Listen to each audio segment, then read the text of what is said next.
So this is the PowerPoint on the French Revolution. Know that the French Revolution is considered one of the biggest turning points in modern world history, and it marks a change from kind of an old society into the modern world.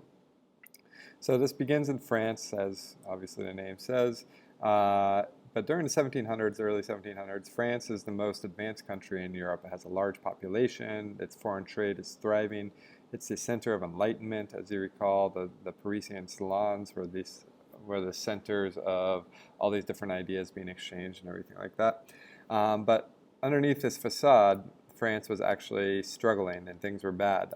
There was bad harvests, there's high prices for goods, and there's high taxes for most people, which is going to cause a great rebellion among the people. Now, the old regime, or the old order, was organized into three different estates in France.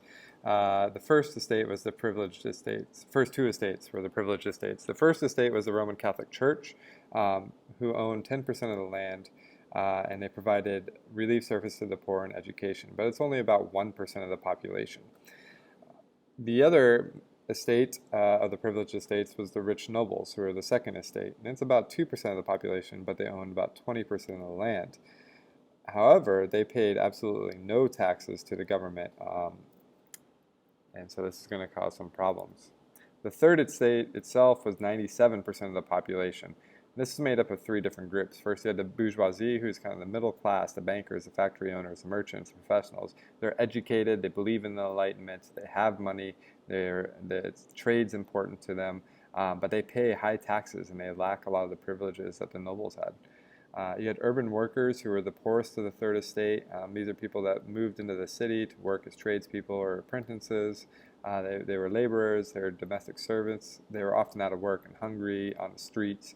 And so this is a major part of the population.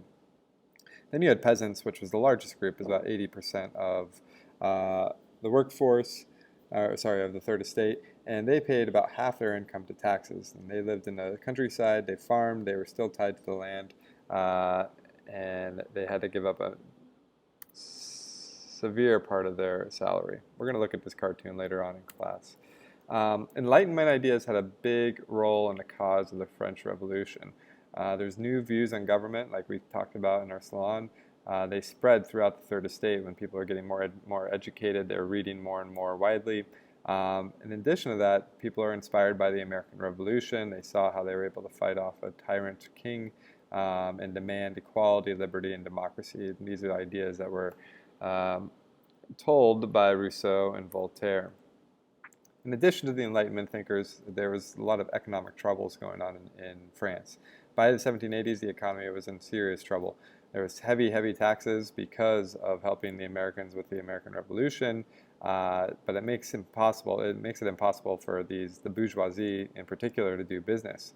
The cost of living was rising sharply, and in 1789 there was a huge crop failure, and bread kind of doubles or triples in price, and people are struggling to actually survive.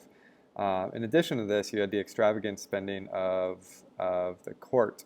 In particular, Marie Antoinette and Louis XVI were spending lots and lots of money on frivolous things such as clothes and parties and galas and things along those lines. Another cause for the French Revolution is you have this very weak leader in Louis XVI. He's very indecisive. He didn't really care about government or policy.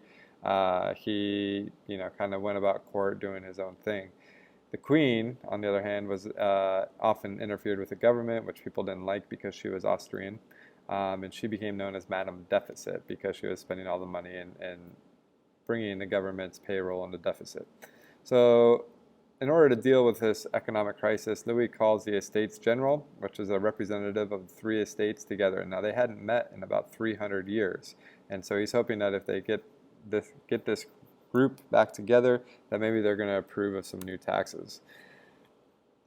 So how the Estates General worked is that each estate got one vote. So remember that the clergy was one estate, the nobles were another estate, and then you had the third estate, which was the bourgeoisie, the peasants, and the urban workforce. But as you can tell, the clergy and the nobles kind of want to keep the status quo. They want to keep things as they are. And the two privileged estates, those two estates, can outvote the third estate. Each estate was given one vote. Um, so the third estate did not like this system. They demanded that everybody meet together and vote, which would have leveled the playing field and given the third estate more of a say in how the States General is going to work. But the king denied this application, and he said this vote is very medieval. The third estate then decides we're going to go out on our own. It declares itself the National Assembly. It says the Estates General doesn't represent us anymore, and we're going to kind of create our own thing. So they proclaim the end of the absolute monarchy and a beginning of a representative government. And this obviously scares a lot of the first and second estate, as well as the absolute monarch Louis XVI himself. So what the king does is he actually locks the National Assembly out of their offices, and this is when the infamous or famous tennis court oath takes place, as you can see in this image. The people of the third estate, along with some leaders from the first and second estate, actually get together in what was called a tennis court at the time, and they pledge to stay there until a new constitution is written. This is one of the most symbolic moments of the French Revolution. It's when they kind of ignored the king and said, we are going to make a change no matter what. So please recognize that it's not only the third estate now that's part of this, but the first and second estate have also joined up in order to make some reforms. After the National Assembly gathers together, there's rumors that start swirling around Paris that the king is going to send in troops to kind of put down the National Assembly and end these changes that are going on. And so people kind of work themselves up into a fury, and this is when you have the storming of the Bastille. And the Bastille was kind of a symbol of absolute power, as it was the prison in the middle of Paris. And so people storm the Bastille. They think there's going to be a lot of weapons there that they can protect themselves against the army that might be coming. They storm it. They kill a bunch of people that are inside and look for some weapons, which there weren't very much of. But if you've ever heard of Bastille Day, this is kind of like the Independence Day of France. So this rebellion that was happening in Paris with the storming of the Bastille, these rumors actually spread out to a lot of other territories in France. So there's rumors that there was nobles going around and killing civilians and peasants. So actually peasants became the outlaws, and they armed themselves with pitchforks and farm tools, and they destroyed nobles' manors. So this is the Great Fear, as known as the Great Fear. So people started going around and torching documents and things that said that they were tied to the land. Then in October, women rioted over the price of bread. They marched to Versailles. This is the Women's March on Versailles. You can see this picture here on the right. The women marched to Versailles, and they demanded that the king and queen move back to Paris in order to deal with the problems that the common people are facing.